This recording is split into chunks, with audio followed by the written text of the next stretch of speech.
And welcome back to another Econ podcast with Mr. Hagan. And on this Econ podcast, we're going to continue looking at the production possibilities curve.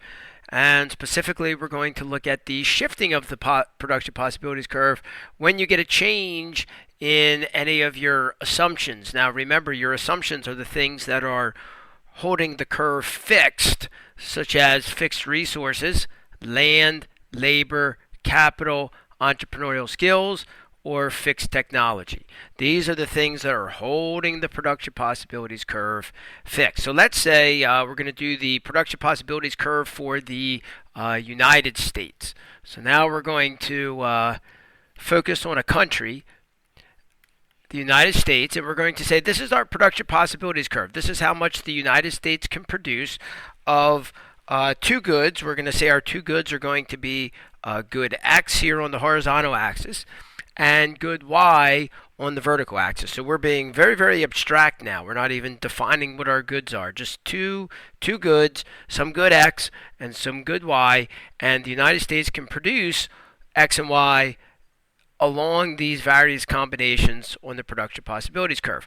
And now let's say that we get some real world event that changes. For example, let's say that the United States increases spending on education.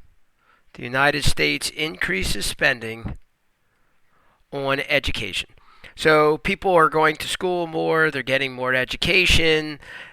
So now what we have to do is we have to match up an assumption with that real world event. So what assumption might match up with that real world event? Well, it's got to be one of the assumptions up here. It's got to be land, a change in labor, a change in capital, a change in entrepreneurial skills, or a change in technology. So I would argue that this would be a change in labor.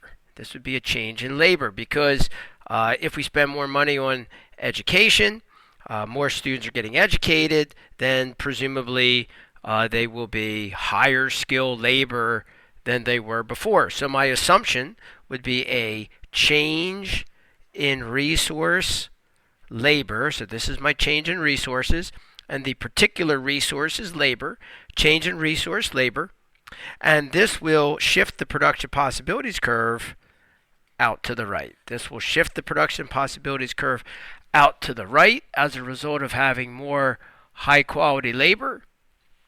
Production possibilities curve shifts out to the right, and I should have had this labeled. This would be production possibilities curve 1. That was before the increase spending in education. And now as a result of the more spending on education and therefore the higher quality labor, the curve would shift to the right to production possibilities curve number 2. And so then what we would say is as a result of this, the United States would be able to produce both more of X and more of Y. That is to say, all these points that are inside here, all these points used to be unattainable. Now they are attainable as a result of the shift in the production possibilities curve. So we would say one of our sources for economic growth would be education. Education would be a source for a source of economic growth. Increased education means increased resource labor. Curve shifts to the right, increase in output. Here's another example of the shifting of the production possibilities curve, and we'll look at more of these on future podcasts. Thanks for joining me. This has been Mr. Hagan. See you on the next podcast.